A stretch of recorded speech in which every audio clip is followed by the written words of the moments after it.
chegou o dia, né? Hoje, agora cedo, eu perguntei a uma fonte de informações sobre a prisão do Silvinei Vasquez, e ela nos conteve e respondeu: grande dia, e botou a mãozinha lá do batendo palma. Essa prisão ela é esperada por muita gente desde o dia do segundo turno da eleição. Ali naquele dia tinha prisão em flagrante detalhada, clara, mais do que óbvia para o Silvinei Vasquez. Tanto que no podcast Alexandre, que foi lançado recentemente pela jornalista Thaís Bilenski, ela conta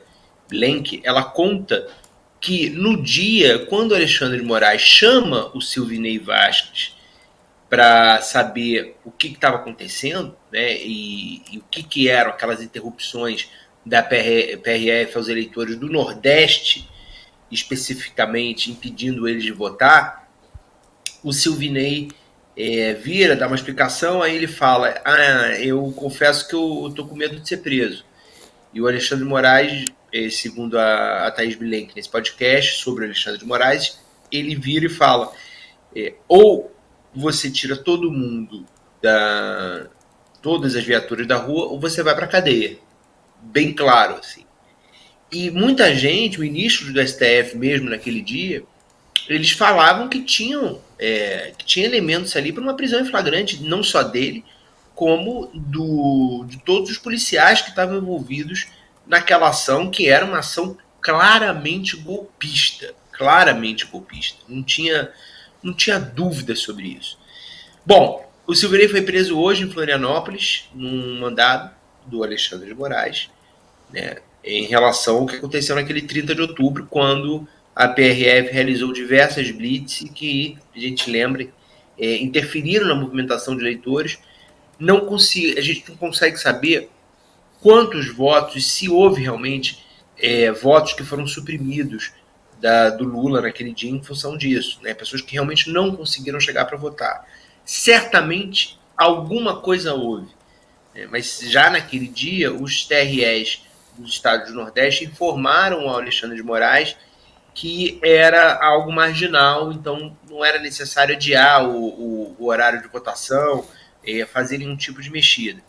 Há quem diga até, tem a interpretação, que o objetivo daquela ação talvez fosse também gerar essa confusão para que o TSE adiasse em uma hora o horário de fechamento da votação para permitir que esses eleitores prejudicados, provavelmente do Lula, né, pela região que eram, pela região que se tratava, pelo histórico de votação no primeiro turno, e assim o Bolsonaro ter um argumento para dizer que houve um tratamento parcial por parte do TSE, favorecendo eleitores do Lula, deixando eles com mais tempo para votar.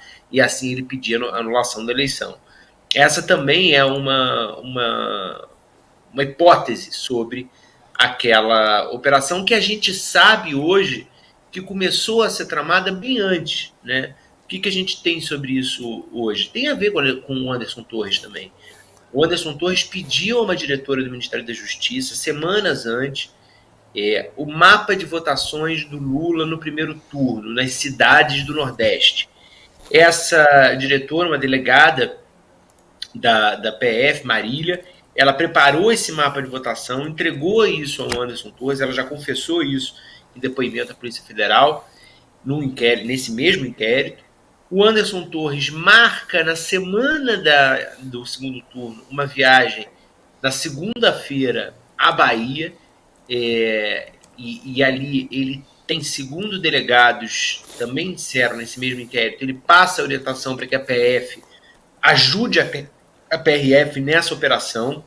E aí o momento clímax foi quando a gente, no domingo, começa a chegar relatos, né, do país, do Nordeste inteiro, dizendo que ônibus com eleitores, carros com adesivos do Lula, diversas pessoas vinham sendo paradas nas estradas para não chegar aos seus lugares de votação.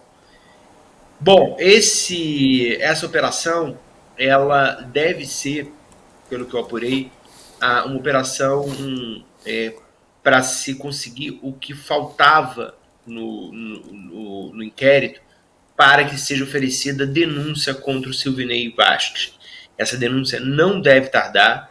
Ele e os diversos outros alvos da PRF, que hoje estão tendo também a Polícia Federal batendo a sua porta, ou no caso do Silvinei para prisão, e no caso dos outros para mandados de busca e apreensão. Vou ler aqui quem são as outras pessoas. O ex-diretor de inteligência da PRF, Luiz Carlos Rechac, o ex-diretor de inteligência substituto, Rodrigo Roupe, o ex-corregedor-geral da PRF, Wendel Benevides, o ex-policial rodoviário federal, que hoje está na Agência Nacional de Transportes, o Bruno Nonato, o ex-coordenador-geral de gestão operacional da PRF, Anderson Frazão, o ex-diretor de operações, Jairlon Henrique Moura, e o ex-coordenador-geral de combate ao crime da PRF, Antônio Melo Schlichting Júnior. Todos esses foram alvos de busca e apreensão e, no caso do Silvinei, também alvo de prisão. Os crimes de que eles são suspeitos são prevaricação, que é quando o servidor público ele deixa de exercer o seu dever, ele finge que não vê, ou ele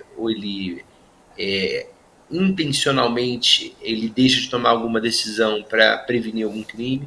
Violência política, que é impedir com o emprego de violência o exercício dos direitos políticos.